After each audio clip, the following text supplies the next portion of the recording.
নাকি সকালবেলা যাচ্ছিল বাজার করতে, তো দেখে যে রাস্তার পাশে একজন ওই ইন্দুলাভ নিয়ে টিয়া পাখি নিয়ে বসছে। তো সেখান থেকে যাচ্ছে, লোকটি সকালবেলা বলছে, ভাই একটু দাঁড়ান, আমি আপনার দিয়ে বউনি করি। কি বউনি করবা? বলে এখনো লোকজন পাই নাই, আমি আপনার হাতটা দেখে বলবো যে আপনার ভবিষ্যৎ কি। কোনো বিপদ আপদ থাকলে আমার এই সুটকেসের মধ্যে তাবিজ আছে, মাত্র 10টা টাকা দিবেন, আমি তাবিজটা দিব, আপনার বালা মুসিবত সব দূর হয়ে যাবে। লোকটি তখন হাতের ব্যাগটা ধুইয়া জ্যোতিষীর গালে খুব জোরে ঠাস করে একটা চড় মেরে দিয়েছে। লোকটি বলছে, আচ্ছা আপনার আমি তো আপনার খারাপ কথা কিছু বলিনি, মারলেন কেন? মারি নাই, টেস্ট করছি। কি টেস্ট করলেন? আমার গাল জ্বরে আপনি কোন টেস্ট করছি? না, সামান্য টেস্ট করলাম। কি টেস্ট করলাম? এই তুমি আমার ভবিষ্যতে বিপদ আছে কিনা, থাকলে পরে তোমার সুটকেসে অনেক তাবিজ, ওইগুলো দিয়ে আমার বিপদ দূর করে দিবা। বাবাজি, সকালবেলা যখন তুমি বাইর হয়েছিল সুটকেসটা নিয়ে, তখন তুমি তোমার নিজের হাত দেখো নাই যে 10টার সময় একটা থাপ্পড় খাবা? এতগুলো তাবিজে ফিরাইতে পারলো না কেন? বোঝা গেল মানুষ অতীত ভুলে যায়, ভবিষ্যৎ জানে না, আর বর্তমান সম্পর্কে সিদ্ধান্ত নিতে গিয়ে ভুল করে। বর্তমান সিদ্ধান্ত সঠিক হয় না। এই জ্ঞান নিয়ে যে সংবিধান তৈরি হয়, সেই সংবিধান তো পরিবর্তন করা লাগবে। কিন্তু কোরআন যে সংবিধান, কোরআন সংবিধান আল্লাহ পাকের পক্ষ থেকে এসেছে গোটা বিশ্ববাসীর জন্য। এই কোরআনের পরিবর্তন হবে না, কারণ এই কোরআন এসেছে এমন এক মহান সত্তার কাছ থেকে, যার কাছে অতীত ভবিষ্যৎ কাল বলে কোনো কাল নাই, সবটাই বর্তমান কাল। তার নাম কি? জোরে বলুন, আরো বলুন। আল্লাহ। তিনি কোরআন দিয়েছেন মানুষের সংবিধান হিসেবে। এই হলো ওহীর জ্ঞান। এই জ্ঞান এসেছে নবীদের কাছে। আল্লাহ পাক কোরআনে কারিমে বলছেন, قد جاءكم من الله نور وكتاب مبين। আমি আল্লাহর পক্ষ থেকে তোমাদের জন্য এসেছে আলো, আর এসেছে স্পষ্ট কিতাব। আল্লাহর পক্ষ থেকে আলো এসেছে। قد جاءكم من الله نور। সমস্ত মুফাসসিরিনে কেরাম এই নূরের অর্থ করেছে আল্লাহর পক্ষ থেকে যে আলো এসেছে, সেই আলোর নাম মুহাম্মাদুর রাসূলুল্লাহ সাল্লাল্লাহু আলাইহি ওয়াসাল্লাম। কোরআন শরীফের মধ্যে আল্লাহ পাক নূর বিভিন্ন শব্দে, বিভিন্ন অর্থে, বিভিন্ন জায়গায় ব্যবহার করেছেন। قد جاءكم من الله نور। অবশ্যই আল্লাহর পক্ষ থেকে এসেছে নূর।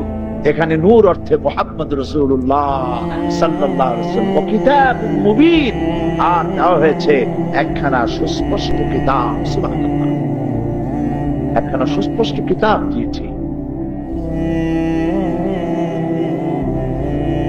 এই পৃথিবীতে মানুষ হচ্ছে সব থেকে বেশি অসহায়। মানুষের চাইতে অসহায় প্রাণী আল্লাহ তৈরি করে দেয়, দুর্বল। সব থেকে দুর্বল প্রাণী কারা? খুলিকাল ইনসানু দাঈফা। আল্লাহ পাক বলেছেন মানুষকে সব থেকে দুর্বল করে তৈরি করেছে।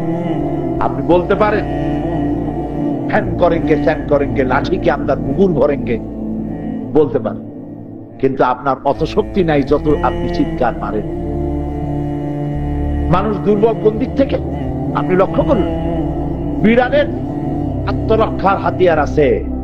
বিড়াল যদি আপনারে কামড় দেয়, খামচি মারে, আপনি কি বিড়াল কামড়াইতে পারবেন? ওর চামড়া এত নরম, আপনার দাঁত 10 ফিট, এত খিলার, এত নরম। ও খামচি মারবে, আপনি খামচি তো ভালো, চিমটিও দিতে পারবেন না। ওর কাছেও আত্মরক্ষার হাতিয়ার আছে, আছে না? এবার দেখুন সাপ। আপনি তো নিজেকে অনেক বীর মনে করেন। রাতের বেলায়, আল্লাহ না করুন এমনি বলছে, রাতের বেলায় বাড়ি যাওয়ার সময় দেখলেন রাস্তার উপরে সাপ ফনা ধরে আছে, এভাবে করে। আপনার এই সাপের মোকাবেলা করার জন্য দুটি পথ খোলা। লাঠি থাকলে পিটাবেন, আর যদি লাঠি টাঠি কিছু হাতে না থাকে, অ্যাবাউটটা ডবল মার্কস। আর কোন উপায় আছে? তাহলে সাপের কাছেও হাতিয়ার আছে, আপনার কাছে হাতিয়ার নাই। বাঘের কাছে হাতিয়ার আছে। বাঘ সিংহ বাদ দিলাম, ভিমরুল বল্লা। এই মাহফিলের মধ্যে যদি এখন এক ঝাঁক মৌমাছি ছেড়ে দেওয়া হয়, 20-50টা বল্লা ভিমরুল যদি সমানে হুলফুল হইতে আরম্ভ করে, বিপুল বিক্রমে বীরের ন্যায় মহাবীর দুর্বল সিংহের মতো সব আমাদের মাহফিল থেকে। ভিমরুলের মতো ছোট্ট একটি প্রাণীর আত্মরক্ষার যে হাতিয়ার আছে, আপনার 5 ফিট 6 ফিট লম্বা শরীর, বিরাট হাত, চোখ, নাক, মুখ, বল্লার সাথে মোকাবেলা করার মতো আপনার কাছে কিছু নাই। কুত্তায় কামড়াইলে আপনি পাল্টা কামড় দিতে পারবেন না, ঠিক কিনা? এই মানুষ দেখা গেল দুর্বল, ঠিক কিনা? দুর্বল, এত দুর্বল যে মানুষ তার চোখ দিয়েও কিছু দেখে না। আপনারা বলবেন যে এইটা আবার কি কইলেন, চোখ দিয়ে দেখে না তো আমরা কি ভেলকি দেখি? না, ভেলকি দেখেন না, দেখেন ঠিক, তবে চোখ দিয়ে আপনারা দেখতে হলে আলোর সাহায্য ছাড়া আপনারা দেখতে পারেন। আপনারা মানে আমি তার থেকে বাদ নই, আমিও আপনাদের সাথে। আলো না হলে আমরা দেখতে পারি না, আলোগুলি তপ করে নিভে যাক, দেখবো না। এমনকি অমাবস্যার ঘোর অন্ধকার রজনীতে মানুষ তার নিজেকেও নিজে দেখে না, একথা মিথ্যা না ঠিক? তাহলে এই অবস্থা কি বিড়ালের, অথবা এই অবস্থা কি কুকুর, শুকর অথবা অন্য প্রাণীদের হয় না? আপনার বাড়ির বিড়াল কোনদিন আপনার বাড়িতে গিয়ে বাড়ির বেগম সাহেবাকে বলবে না, বেগম সাহেবা আমি আপনার বাড়ির বিড়াল, কই মাছ ভাজা রাখছেন কোথায়, টর্চটা দেন, একটু খুঁজে বাইর করে খাইয়ে আসি? বলবে? বলবেন? পাতিশ্রী দল আপনার কাছে এসে বলবে না, সাহেব ওঠেন, মুরগি রাখছেন কই, টর্চটা দেন, মুরগি ধরে নিয়ে যাই? বলবে? বলবে না। তার মানে হলো পাতিশ্রীকাল বলেন, গরু বলেন, হাতি বলেন আর ব্যাঙ বলেন, ওরা দিনেও যেমন দেখে রাতেও তেমন দেখতে পায়। এগুলি কি বানানো কথা না সত্য কথা? তাহলে মানুষ দেখার দিক থেকেও দুর্বল, সে আলো ছাড়া দেখতে পারে না, চলতে পারে না। এই দুর্বল মানুষ, দুর্বলতা টের পাইছেন তো? আর বেশি ব্যাখ্যা দেব না, এর দূর দিয়ে বুঝেন যে কত দুর্বল আমরা। আমার শরীরে কিছু নাই যা দিয়ে মোকাবেলা করতে পারি, কিন্তু এই দুর্বল মানুষকে আল্লাহ পাক একটা হাতিয়ার দিয়েছেন, যেই হাতিয়ার দিয়ে সে হাতির মাথার উপরে গিয়ে বসে। আমি একদিন প্রত্যেকে যেন আসতেছি, দেখি বিশাল হাতি। আমি ড্রাইভারকে বললাম, অনেক বছর আগের কথা, ড্রাইভার বললাম, বাবা গাড়িটা নিয়ে এক পাশে ঠেকাও, কোন রকম হাতিতে যদি দেখে যে তার সামনে দিয়ে যাচ্ছি, রাগ করে তার সুর দিয়ে এক বাড়ি মারলে উড়ে যাবো কাগজের মতো, ঠিক না? বিশাল হাতি। তাকায় দেখলাম হাতির মাথা এক সলিমদ্দি বসে, এতটুকু একটা মানুষ। ওই মানুষ হাতির মাথার উপরে বসে একটা লাঠির মাথায় ছোট্ট একটা লোহা আছে, একটা পিন আছে, ওটা দিয়ে আসে হাতির মাথায় আঘাত করে হাতিকে ডাইনে বায় নেওয়ার জন্য। এই হাতি ব্যথা পায় আর মনে মনে বলে, বেটা কেবল আল্লাহ তোরে বানাইছে আশরাফুল মাখলুকাত, নইলে তুই পারিস আমার মাথায় বসে আমারে লোহা দিয়ে গুঁজা দিতে? তোর মতো আদম সন্তানের 10টা মাথা এক জায়গায় দিয়া আমার পাও রাখলে বেলের মতো ফটফট করে একটা আওয়াজ হয়, ঠিক না? মানুষ, এই অসহায় দুর্বল মানুষকে আল্লাহ রাব্বুল আলামিন একটা হাতিয়ার দিলেন, যেই হাতিয়ার দিয়া জঙ্গল থেকে বাঘ ধরে এনে খেলা দেখাইয়া পয়সা কামাই করে। সেই হাতিয়ারের নাম কি? সুবহানাল্লাহ। এই হাত যে সাপে দংশন করা মাত্রই তার মৃত্যু হবে, সেই সাপকে গর্তের মধ্য থেকে টেনে বের করে 20 দাঁত ভেঙে বাজারে নিয়ে খেলা দেখাইয়া পয়সা উপার্জন করে বড় বড় কই মাছ কিনে ভাজি করে জম্মরে খাওয়া খায়, মুছে তেল মাখে। যে বাঘ হুঙ্কার মারলে মানুষের কলিজা ঠোঁটের কাছে এসে যায়, সে বাঘকে ধরে এনে খেলা দেখাইয়া পয়সা কামাই করে মানুষ। উড়ন্ত পাখির ওড়াহার বানিয়েছে এই মানুষ। কি পাখি কদ্দূর উঠতে পারে, পাখির গোষ্ঠী সুদ্ধা পিছনে ভাড়াইয়া প্লেনে চড়ে মানুষ কোথা থেকে কোথায় চলে যায়। কিসের টিবি মাছ, কিসের বড় বড় মাছ, সমস্ত মাছকে হাত বানিয়ে সাবমেরিন তৈরি করে মানুষ সমস্ত মহাসাগরের তলা দিয়া হাতাপাতা করে বেড়াচ্ছে এই মানুষ। চিতাবাঘ ঘন্টায় 60 মাইল দৌড়াইতে পারে। মানুষ গাড়ি তৈরি করেছে, এখন ট্রেন আবিষ্কার হয়েছে জাপানে, যা 4.5 মাইল পার আওয়ার দৌড়াইতে পারে। মানুষকে দেওয়া হয়েছে জ্ঞান। এই জ্ঞান দুই প্রকার, একটা হলো মস্তিষ্ক প্রসূত, আর একটা হলো আল্লাহ, আর একটা কাজ। জ্ঞানের নাম হলো ওহির জ্ঞান, সেই জ্ঞান ডাইরেক্ট। এই জ্ঞান প্রাপ্ত হয়েছেন আম্বিয়া আলাইহিস সালাম। সুবহানাল্লাহ। মানুষেরা বুদ্ধিজীবী গুলার কাছে দৌড়ায়, কপাল বলেন এগুলা কি? যখন কে আর বুদ্ধিজীবী?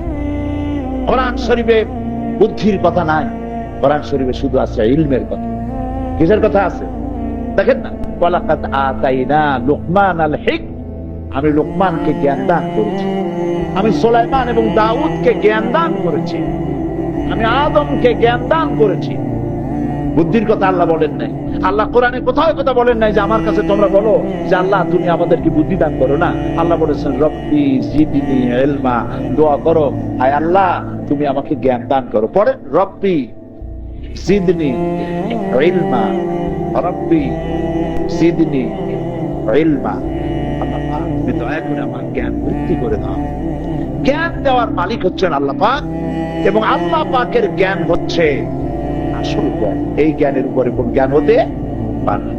সেই জন্য আল্লাহ রাব্বুল আলামিন কোরআনে কারীমের মধ্যে বলেছেন, قد جاءكم من الله نور وكتاب مبين।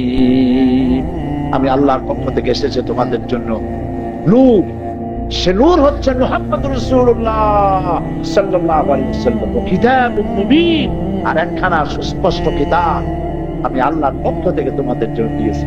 সেই কিতাবের নাম কোরআন শরীফ, সেই কিতাবের নাম আল কোরআন। পৃথিবীতে কোরআনের চাইতে বেশি পড়া হয়েছে এমন কোন বইয়ের নাম আপনারা জানেন? কোরআনের চাইতে বেশি পড়া হয়েছে এমন কোন কিতাব পৃথিবীতে নাই।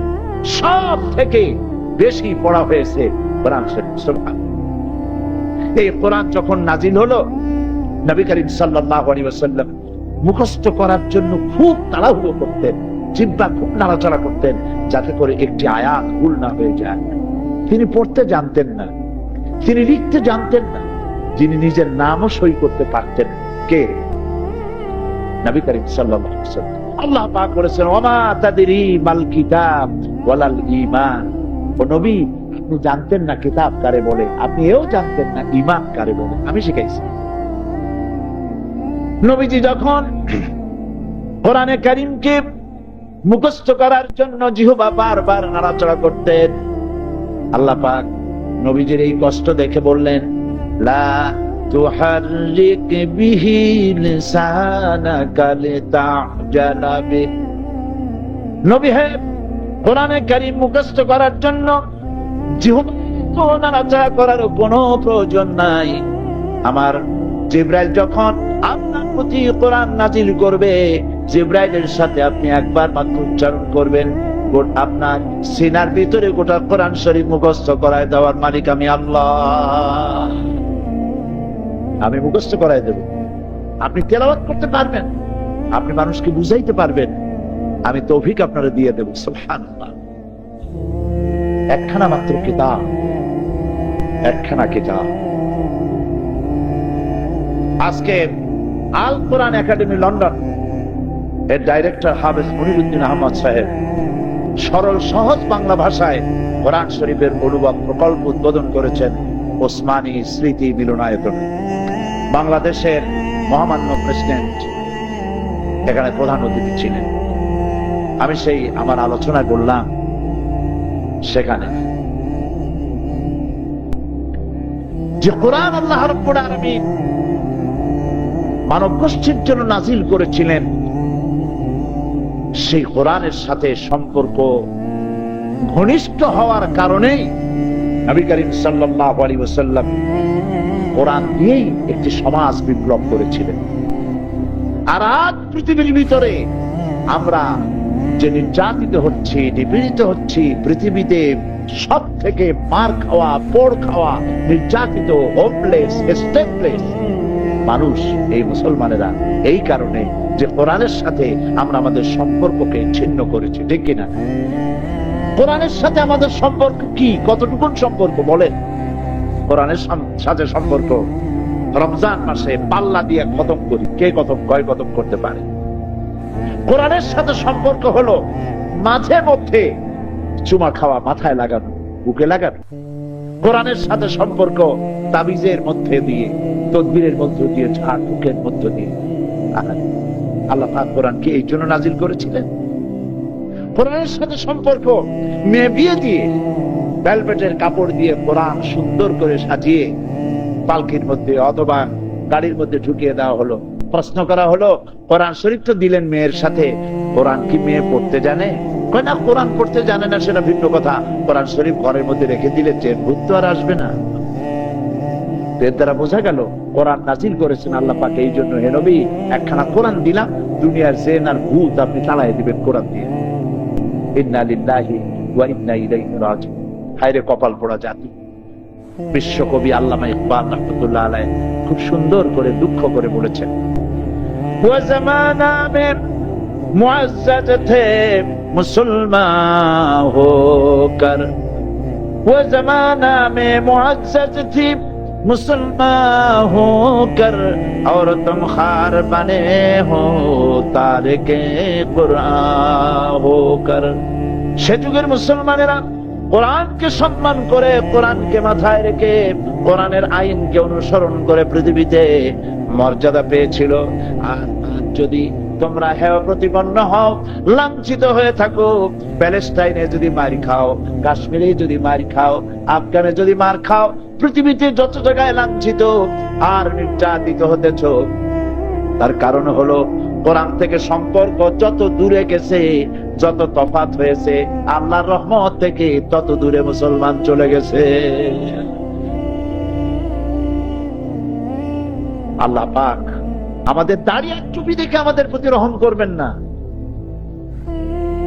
তার অর্থ কি? দাড়ি আর টুপি অকারণ না, শুধু শুধু পাঁচ ওয়াক্ত নামাজ মসজিদে এইটুকু দেখলেই আল্লাহ পাক আমাদের প্রতি রহম করবেন না। দাড়ি টুপি পরি যে নবীর অনুকরণ করে, সেই নবী যে জিনিস রেখে গেছেন, তারাকতু ফীকুম আমরাইন, দুটি জিনিস রেখে গেলাম, কিতাবুল্লাহ আল্লাহর কিতাব আর আমার সুন্নাহ। আঁকড়ায় ধরো, নারীর দাঁত দিয়া মজবুত করে ধরো, পৃথিবীতে তোমরা ধ্বংস হবে না। আসল নেতা হলো আল্লাহ যারে বলেছেন নূর, যার নাম মুহাম্মদুর রাসূলুল্লাহ সাল্লাল্লাহু আলাইহি ওয়াসাল্লাম। সুবহানাল্লাহ।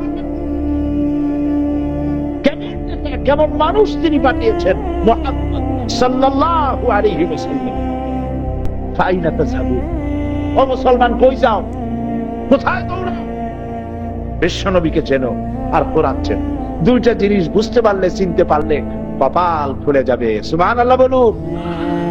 দুটি জিনিস পড়ুন, দুটি জিনিসকে জানুন, আল্লাহর কোরআন আর নবী মুহাম্মদ রাসূলুল্লাহ সাল্লাল্লাহু আলাইহি ওয়াসাল্লাম। পুরুষ তো দূরের কথা, সেই যুগের মেয়ে লোকের বুদ্ধি কত ছিল দেখুন। কবির নাম ইমরাউল কায়েস, তার ভক্ত ছিল, দুশ্মনও ছিল। একবার কোথাও সে যাচ্ছিল, প্রতিমধ্যে তার দুজন দুশ্মন তাকে ঘিরে ফেলেছে। বলছে, তোমাকে আজকে পেয়েছি একাকী, তোমাকে হত্যা করব। ইমরাউল কায়েস বহুত অনুনয় বিনয় করলো, আমাকে মেরো না। তারা কিছুতেই শুনলো না, মারবই।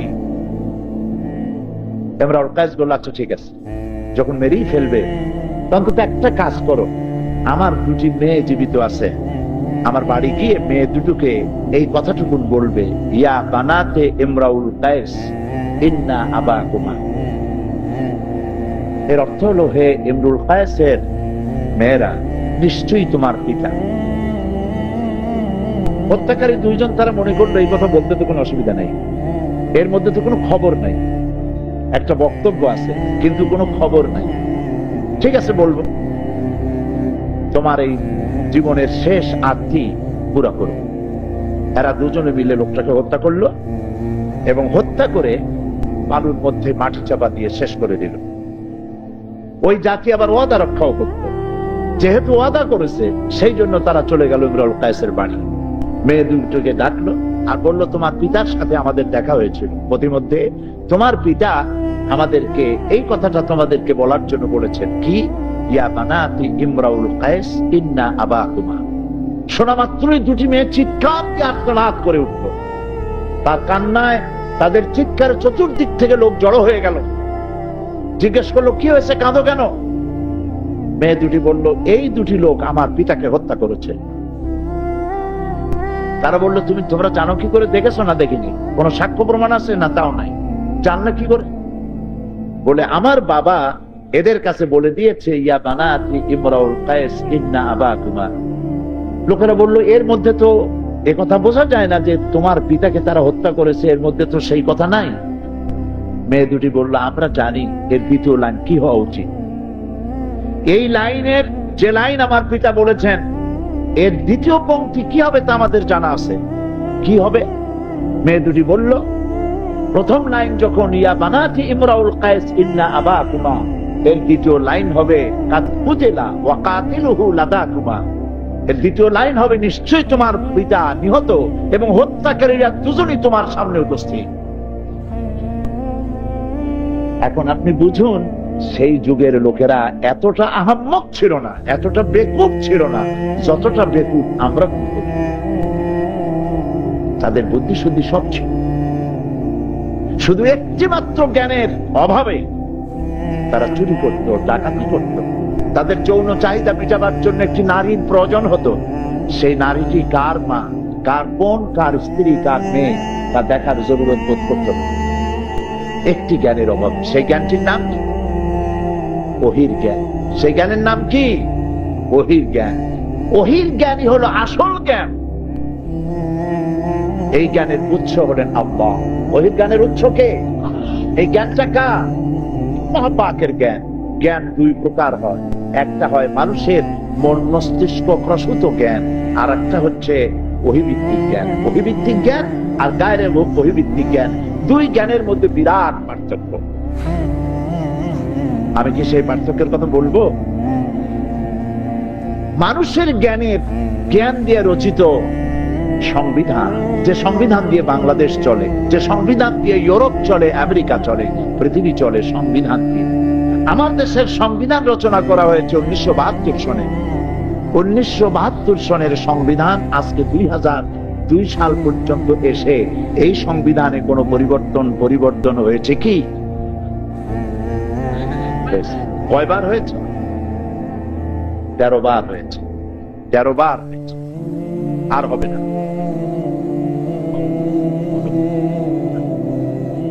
আচ্ছা, কেন হবে আর কেন হয়েছে? এর কারণটা অনুধাবন করুন। কারণ হলো, জ্ঞানের উৎস তিনটি জিনিস থাকে। একটা হলো অতীত, একটা বর্তমান, আর একটা ভবিষ্যৎ। এই তিনটি উৎস থেকে মানুষ জ্ঞান আহরণ করে। মানুষের অবস্থা হচ্ছে এই অতীত কাল সে ভুলে যায়, আর ভবিষ্যৎ সম্পর্কে কিছুই জানে না। অতীত সব মনে থাকে না। অতীত কথা সব মনে থাকে? মনে থাকে না। অতীত কথা মনে থাকে না বলেই তো আমাদের দেশের লোকেরা মাঝে মধ্যে বেলতলায় যায়, বলে আর যাবো না, তারপরে আবার ঠিক না? অতীত মানুষ ভুলে যায়, ভবিষ্যৎ আদৌ জানে না। একথা ঠিক কিনা? ভবিষ্যৎ কি জানে? মানুষ যদি ভবিষ্যৎ জানতো, তাহলে ওই যে রাস্তার পাশে যারা ইনবিলাফের মধ্যে কি জানি ভরিয়া টিয়া পাখি রাখে, আর মানুষেরা সেখানে গিয়ে বলে যে দেখেন তো আমার হাতটা, এই যে বড় বড় হালদাররা ভবিষ্যৎবাণী করে এবং পয়সা নেয়, চার্জ নেয়। আরে বাবা, এই ভবিষ্যৎ বলিয়া যদি মানুষের ভবিষ্যৎ সে জানেই, তাহলে পাথর বেছে বেছে মানুষের কাছ থেকে পয়সা নেয় কেন? নিজের ভবিষ্যৎ জানে নিজেই নিজের ভবিষ্যৎকে করতে পারে না কেন? গুলশানে 14-15টা বাড়ি হয় না কেন?